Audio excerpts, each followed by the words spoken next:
I'm Heidi. Welcome to my kitchen.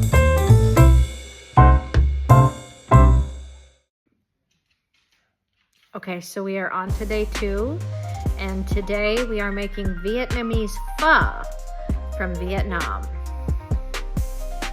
When made from scratch, Vietnamese Phở is a 2-day recipe. Now, I did not really have 2 days to dedicate to this recipe, so I did not make the beef broth from scratch, nor did I have the funds to dedicate to purchasing all of the bones that I would have needed to make the beef broth from scratch. So I opted to make it using a store-bought beef broth, which changed a little bit, but I adapted and it came out absolutely delicious. But if you have the funds and the ability to make the beef broth from scratch using beef bones, I recommend doing that. It will come out a little bit better, and that's what most recipes call for. So to get into what I did here, I cut up an entire onion and 5 ounces of ginger. Tossed that in a pan to saute and let that brown up with a little bit of oil. And while that was browning, I de-stemmed my cilantro. I chopped up about 3 Thai chili peppers. Now, one of the most important things in Vietnamese pho is the spices. Cinnamon, star anise, cardamom, cloves, and coriander. Those spices are really what makes this broth. So I used 2 quarts of pre-made beef broth. Now, if you're making your own beef broth, you're going to want to be skimming the beef broth as it's cooking, pulling all of the impurities off the top. If you're using pre-made beef broth, it's already going to come to you pretty clear. Other flavorings that are important here, I added half a tablespoon of hoisin sauce, half a tablespoon of soy sauce, half a tablespoon of sambal olek, and a tablespoon of fish sauce.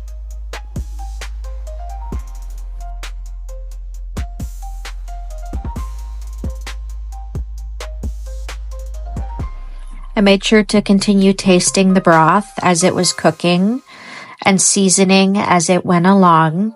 Always season your food as you go. Don't season it at the end, because if you season it at the end, it will really alter the flavor. It's much better to season as you go.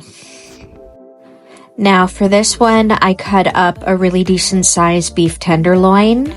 And what I did was I froze it for about an hour before I cut into it. Freezing it for a little while before you cut into it helps it be easier to slice.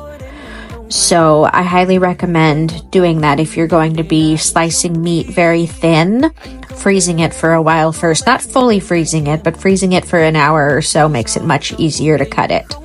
So I cut it into thin strips and added it to my broth toward the end. And this was around the 2-hour mark of cooking. I made sure my broth cooked for about 2 hours before I added the meat.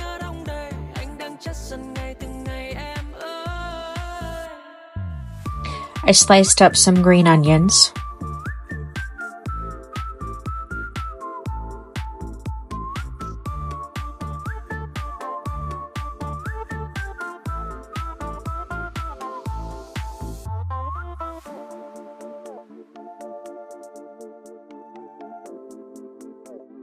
Then I cut up a couple of limes.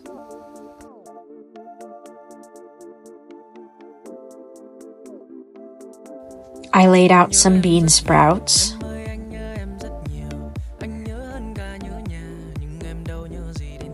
And those were for my garnish for my guests. And then right at the very end, about 10 minutes before I pulled it off the burner, I added the vermicelli noodles. Now this is interesting. in a lot of the world, they would call it vermicelli noodles, but in Vietnam, they pronounce it vermicelli. So it's very much how you pronounce it depends on where you are in the world.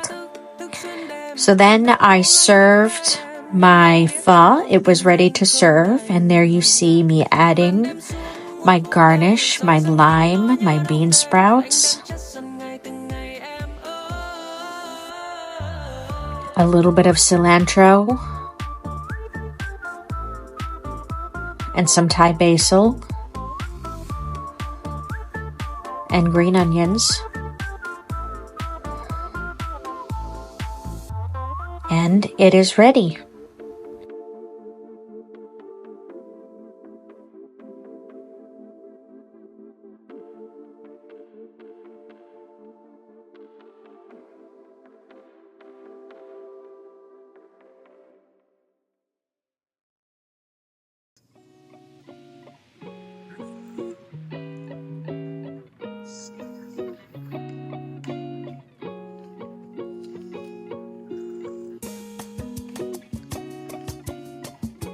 It's good.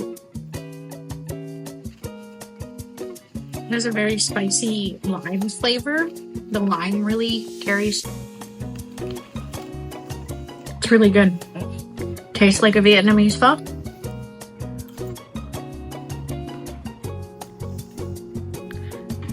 Tastes like a Vietnamese pho.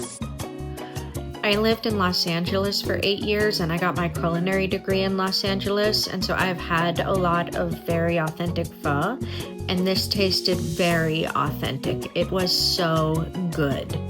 I think what really made this pho authentic was the spices and aromatics. And I used the spices and aromatics from the Tin Eats recipes. And I will post a link to that down below. And I used most of that recipe. The only thing I changed was I didn't use the beef broth. I didn't make the beef broth from scratch. I used a store-bought beef broth. But I used the rest of the recipe. I did add a little bit of sambal olek, which is not traditional to the recipe, but I felt like that added a lot. And it turned out really, really good. Now I have seen that that is traditional as an optional add-in, and it's not traditional to add it in when you're cooking it, but the way I added it, it turned out really, really good. You can also use beef bouillon, which may come out even more flavorful. Beef bouillon is great. That's another option besides using a store-bought beef stock. And you can also do this recipe with chicken and chicken stock. You can make your own stock from chicken bones, which only takes a couple hours. It's not nearly as time consuming as making a beef stock. Or you can use a chicken stock or a chicken bouillon. Vietnamese pho is a very versatile recipe, and it's a very easy recipe. It's a great international recipe to try out if you're kind of new to cooking, and it's absolutely delicious, and it can run $15 to $20 a bowl in a restaurant, so why not go get the ingredients and try making it at home. It's so good. Hey guys, thanks for watching, and if you like this video, go ahead and like and subscribe to catch new content every week.